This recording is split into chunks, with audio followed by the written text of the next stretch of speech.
आज डेट 18 जनवरी 2022। Online English period हेयर क्लास के स्टूडेंट्स का वेलकम है।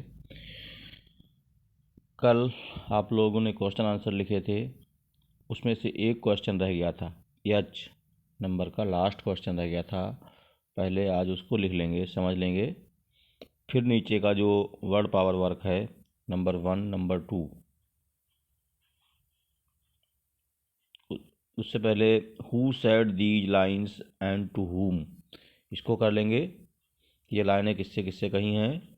उसके बाद वर्ड पावर में नंबर 1 नंबर 2 क्वेश्चन है, किताब सामने रख के करते जाना है।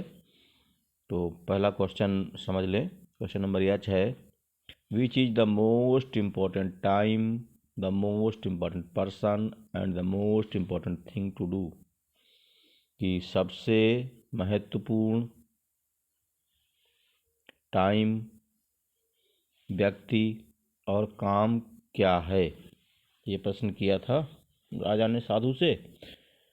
तो वही प्रश्न है कि सबसे महत्वपूर्ण समय, सबसे महत्वपूर्ण व्यक्ति और सबसे महत्वपूर्ण काम क्या है। तो उसका आंसर है, there is only one time that is important and that time is now.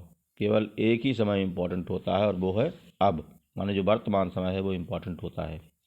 The most important person is person you are with at a particular moment. सबसे महत्वपूर्ण व्यक्ति वो होता है जो किसी विशेष समय, माने वर्तमान समय में आपके सामने होता है। And the most important thing is to do that person good for we are sent to this world for that only. और सबसे महत्वपूर्ण काम वो होता है जो व्यक्ति सामने है उसके लिए काम करना, क्योंकि हम इसके लिए ही संसार में भेजे गए हैं। तो इन प्रश्नों का उत्तर तीनों का है। वर्तमान समय सबसे महत्वपूर्ण समय है, जो व्यक्ति सामने है वही सबसे महत्वपूर्ण व्यक्ति है, और उसकी भलाई करना, उसके अच्छे के लिए काम करना ही सबसे महत्वपूर्ण काम है। इसको क्वेश्चन को कर लेंगे। उसके बाद नीचे दिया गया है, who said these lines and to whom. ये लाइनें किससे, किसने किससे कही हैं। आंसर उसके नीचे दिए गए। लाइन है, let me take the spade and dig for you. मुझे फावड़ा लाओ और अपने लिए खोदने दो। तो ये किसने कहा था। The king said to hermit, राजा ने साधु से कहा था। दूसरी लाइन है, हेयर कम्स समवन रनिंग, देखो कोई दौड़ता हुआ आ रहा है। किसने कहा था। Hermit said to the king, साधु ने राजा से कहा था। फिर तीसरा है, फॉरगिव मी, मुझको क्षमा कर दो, किसने कहा था। तो ये enemy said to the king, दुश्मन ने राजा से कहा था। ये लाइन लिख के आगे लिख देना है किसने किससे कहा है। आंसर नीचे दिए हैं। उसके बाद जो फिल इन द ब्लैंक्स है, पहली फिल इन द ब्लैंक्स है वर्ड पावर, उसकी फिल इन द ब्लैंक्स रिक्त स्थान करने हैं। Fill in the blanks with the opposite of words given in the brackets. Bracket में जो शब्द दिए हैं उनका अपोजिट भरना है आप लोगों को। ब्रैकेट में जो शब्द दिया है उसका विलोम शब्द भरेंगे। तो आई एम नॉट एन, फिर ऑफ योर्स, ब्रैकेट में क्या दिया, फ्रेंड, तो फ्रेंड का अपोजिट भर देंगे, क्या होता है, enemy. I am not an enemy of yours.